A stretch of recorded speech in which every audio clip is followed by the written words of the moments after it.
Hello and welcome back. September the 13th, 2025.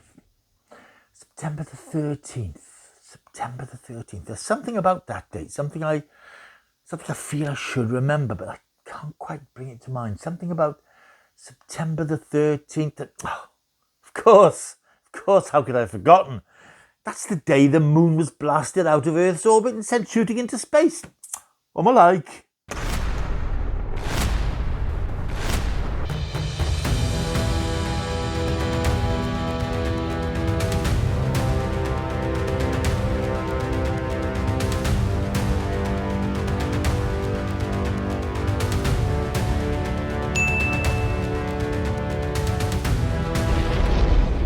Hello, welcome back to my world of stuff. My name is Paul Mount.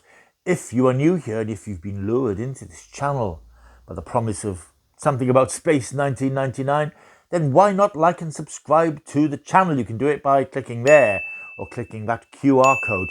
This is a channel that deals with lots of retro TV and films and cult bits and pieces and unboxings and physical media stuff. It's all here. It's your one-stop shop, although you can't buy anything, for everything you need to know about the world of cult TV and my world of stuff. So stick around, please.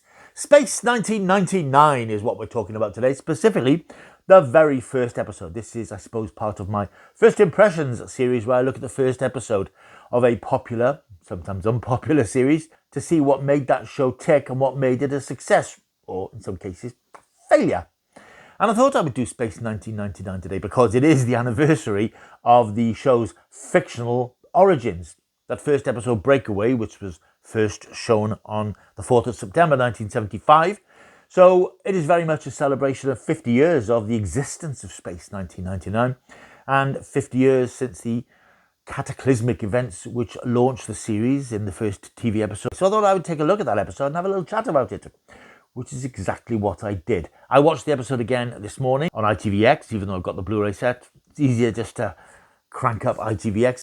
And I watched that first episode again, and I really, really enjoyed it. Space 1999, for those of you who don't know, I'm sure most of you do, was born out of the ashes of proposed plans for a second series of UFO. I won't talk about this too much because I did a full video on Space 1999 a few months ago, so you can go back and check that one out. But basically, UFO had been made in 1969-1970, finally aired around the UK regions in the early 70s, and finally arrived in America in 1972, where it became a huge hit on certain channels around the New York area.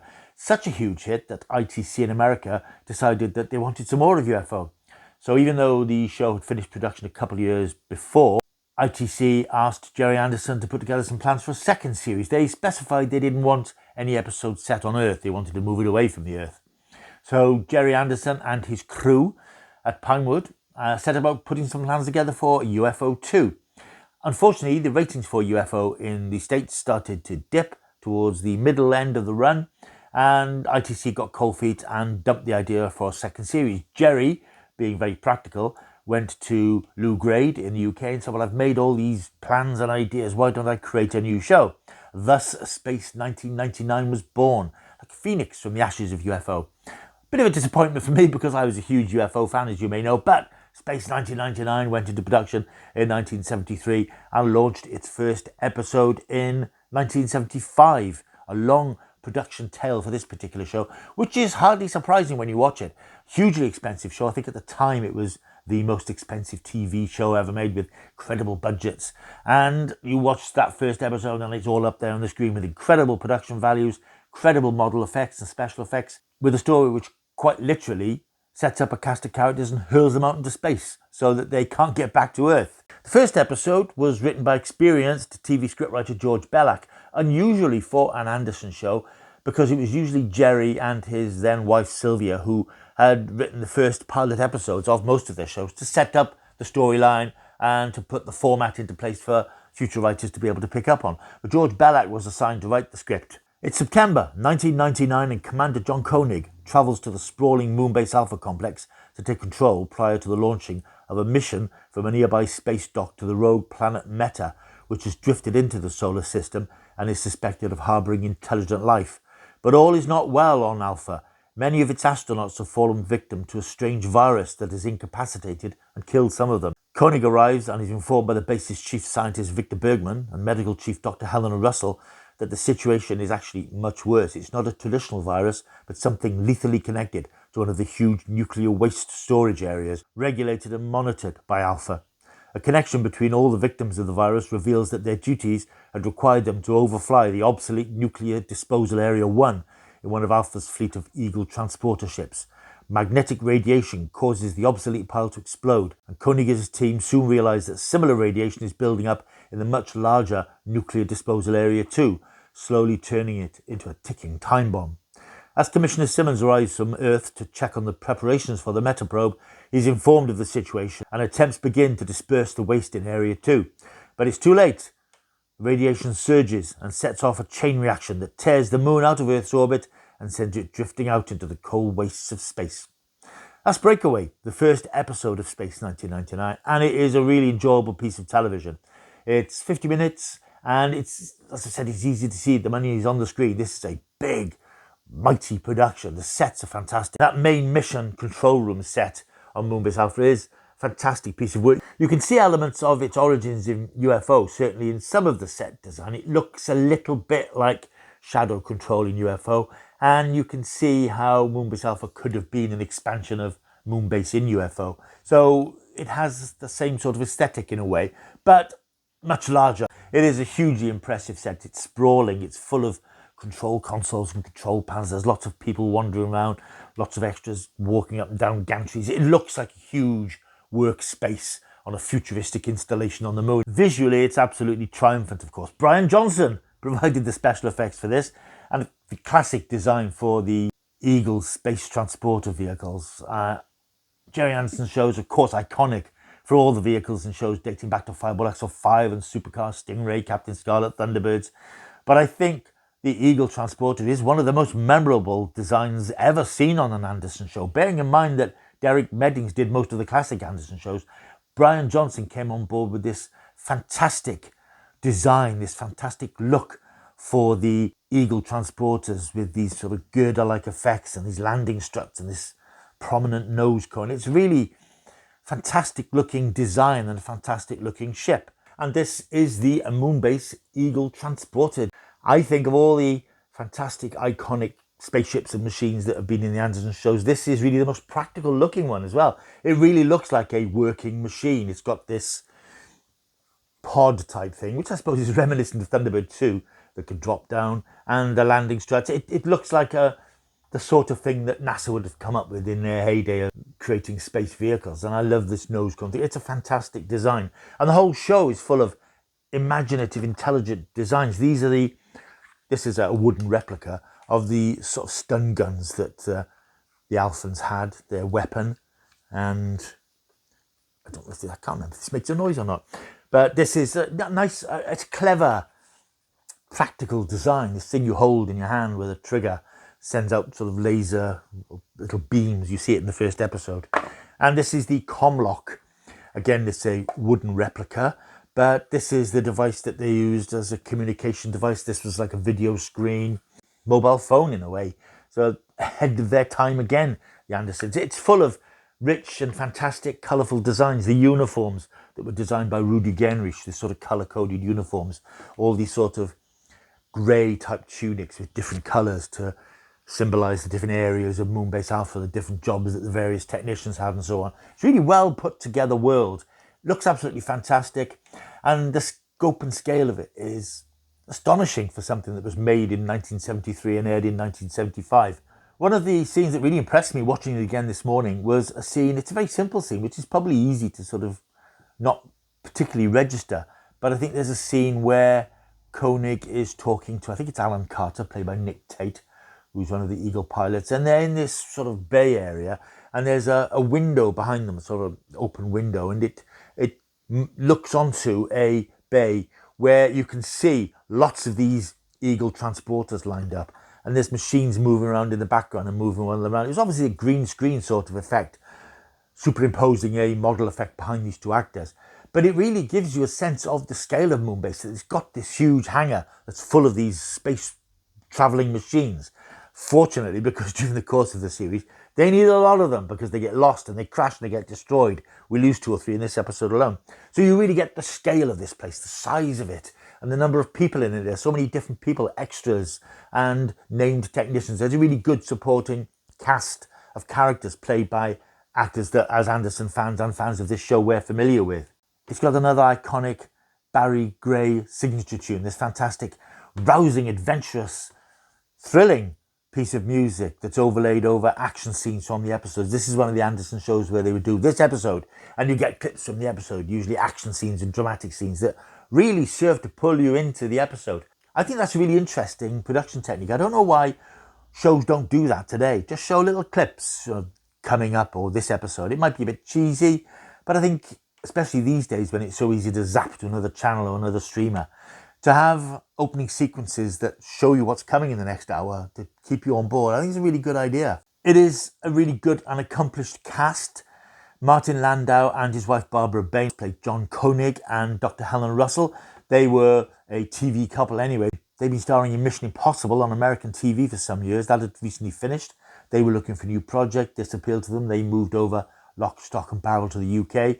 Veteran actor Barry Morse plays Victor Bergman, but he adds a gravitas, I suppose, to the show because he's an elder statesman in terms of the scientific community on board Alpha. He's been there for a while. He knows what's going on, and he becomes a sort of a wise old bird as the series goes on. He shares lots of contemplative moments with Koenig in times of crisis. It's a good cast of actors, but the problem is, one of those problems that often bedeviled Anderson shows, particularly live action shows, is that it's a good cast of actors, but they don't have a lot to work with in terms of character. This is a really good, compelling, propulsive episode. It really sort of draws you in because it's in this futuristic, very clean and clinical world on the moon. But there's not a lot of humanity in the characters. There's no humour, there's no wit. And I'm always wary of talking about wit and humour in these sorts of things.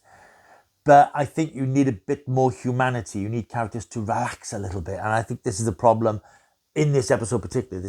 Everything's very stiff.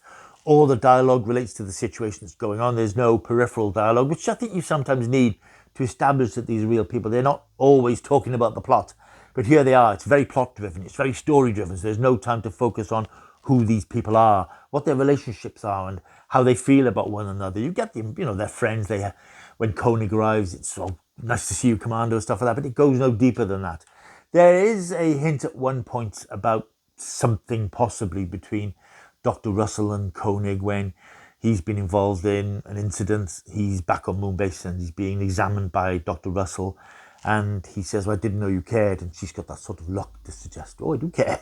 I think that does sort of develop that they become closer as the series wears on. But it wasn't ever a show really about the relationships between the characters. It was about the scenario and the situation.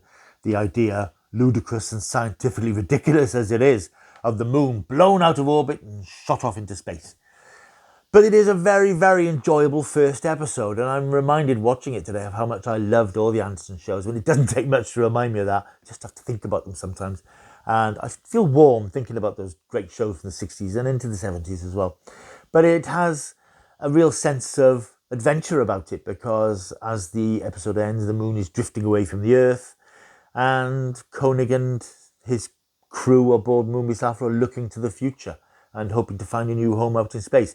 Interestingly, the episode ends with them receiving another signal from this rogue planet Meta, and Koenig saying, oh, perhaps our future lies there. Meta is never mentioned again in Space 1999. You would have anticipated a second episode where they travel to Meta and something happens, so they can't settle there.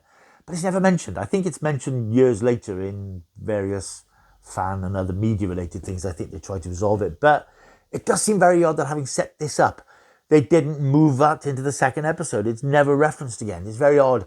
And I think that is symptomatic of something we've talked about a lot on this channel, about non-serialized TV shows back in the day, that it was just episode by episode. With Space 1999, you show the first episode, then you pluck any episode from the remaining 23, 24 in the season and show them in any order because of the lack of character development and the lack of much in the way of continuity between them. Again, with this particular show, you never get, say, in episode 10, referencing back to episode 3 or episode 4. They will mention the disaster that sent them into space, but there's nothing referencing, oh, do you remember when this happened? Do you remember when that happened? Or this has happened before.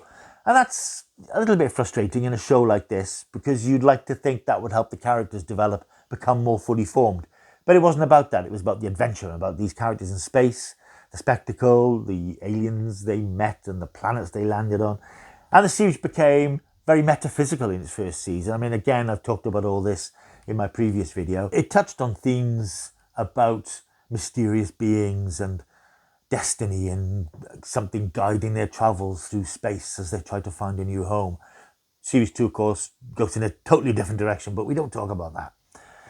But I found this a really bracing hour of television, actually. I really enjoyed watching it again, with all the issues about stiffness of performances and lack of depth of characters. But if you just want to watch something that's a real spectacle and a real adrenaline rush as well, it really felt exciting. I've seen this episode loads of times and I know what happens in it. But you do get that sense of jeopardy and that ticking time bomb thing that I think is referenced in the episode. As the episode was coming to its end, I thought, well, what's happening on Earth? Because if the moon is torn out of orbit, that's going to have huge consequences on Earth. And I had forgotten that there is, in fact, a scene where the Alphans are watching a TV broadcast, which is outlining the fact that there have been terrible disasters and things going on Earth. And that scene is really there, not so much to emphasize what would have happened on Earth, but to emphasize that the moon is moving away from any radio or TV signals coming from Earth as the picture dissolves and disintegrates. But at least they do touch upon the fact that, if something happens to the moon, we're all in big trouble. And I know that there is a later episode, I think, and somebody more knowledgeable about the show will undoubtedly correct me, as they often do. There is an episode, I think, where they go back to Earth, or they travel to another Earth or something, where they do meet survivors of the devastated Earth post-moon blasting away from it. But it is a very accomplished first episode. It's a good script. It's very well written. It's very well put together. I could have done with a bit of a light tone in a couple of places. I mean, it's a serious situation, so you're not going to be joshing and joking, but a bit more flexibility in the characters and less formality. As a production, it was a difficult shoot for this particular episode. It was directed by Lee Katzin. He was a very experienced American TV director. He'd done things like Bonanza and Mission Impossible, and a couple of years earlier he had directed the popular motor racing film Le Mans. And he came aboard Space 1999, and the show started filming its first episode on the 3rd of December 1973, and it didn't stop filming until the 11th of January. It went way over budget, it went way over schedule, because Lee Katzin had a very particular way of directing. He maximised his coverage by filming from several angles, filming scenes over and over again. And it is reported that Gerry Anderson eventually watched an edited cut of the episode, which ran to 2 hours, and he felt it was a bit disastrous. The tone was all over the place. There were lots of scenes that weren't really necessary that didn't advance the story. It was a bit of a mess, so Gerry himself had to write some new scenes, and there was a remount on the 22nd of January for a few days for some new sequences to bridge missing bits and to effectively restructure it into a tighter, pacier 50-minute episode. And when you watch the episode, you can't really tell that there are any issues with it. It's a very good job has been done in making it work as a compelling and fast-moving piece of science fiction TV from the 1970s. So we're celebrating 50 years of Space 1999 today. And of course, with these anniversary things, we're always conscious of the fact that the show was only in production for about 3 years in total. But it has existed for 50 years, and it's become quite a well-regarded show over the years. There is a new documentary on ITVX celebrating 50 years of the show and talking to some of its celebrity fans and some people who are involved in it. And it's a documentary which incidentally is on an upcoming 4K release of Breakaway. I think the whole show is going to be coming out in 4K probably next year, but Breakaway is being released as a standalone 4K disc quite soon, and that documentary is on it. You can see it on ITVX now, and I watched that last week without thinking about this anniversary, without thinking about this video.